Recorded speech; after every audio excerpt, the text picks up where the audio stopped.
Tully, you are one of the original social influencers before the term even existed. What was your first memory of beauty? My first memory of beauty was being taken around Grace Brothers, so the old Maya, around the makeup counter. My mum used to spend so much money on makeup and would get in trouble by Dad, but she always loved Clarins and she always smelled of the Clarins hand cream. Yeah, so that was just sort of being taken around the beauty counters at Grace Brothers. You've been so brave to share your story of your mum, Kay, and her journey with dementia. I guess what I wanted to ask was, what made you share that with your followers? I mean, growing up, it was kind of this dirty little secret. I felt embarrassed about what was happening at home behind the scenes. And I think when I did Big Brother and I suddenly had this huge social media platform, I wanted to use that platform for good. And I basically just wanted to raise awareness for something that we don't really talk about enough. And how did your followers respond to you sharing that? It's actually heartbreaking how many of my followers are actually currently dealing with dementia, either their mum or their grandparent. It blew me away. There are so many out there that feel alone. I mean, I'm currently working with Dementia Support Australia to create a support network to help those people connect, to find information, to find their community.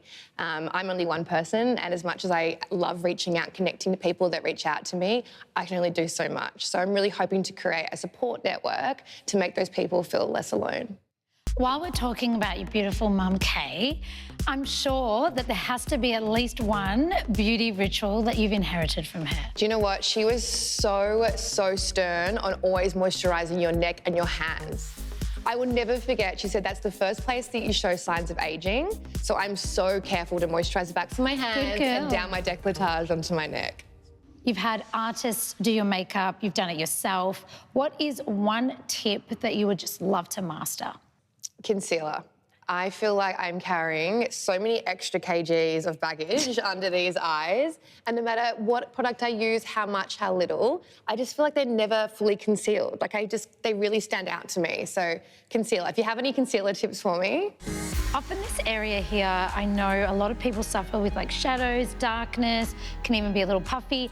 So often we reach for the concealer, pop a few dots on and hope for the best. And the best doesn't happen.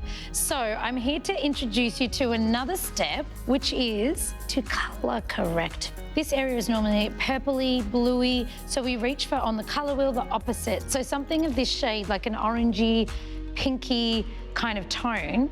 What I'm going to use today is just a lipstick that is more coral tone. We're going to place it quite densely and heavily around that shadow. So after you've added the warmer peachy tone, I'm going to go in, I'm using here an MCO concealer, just going to add it like this. I like to use the warmth of your finger because what happens, it helps blend it without it creasing. And wow, what a difference it is with adding the concealer over that peach undertone, because we're correcting and covering.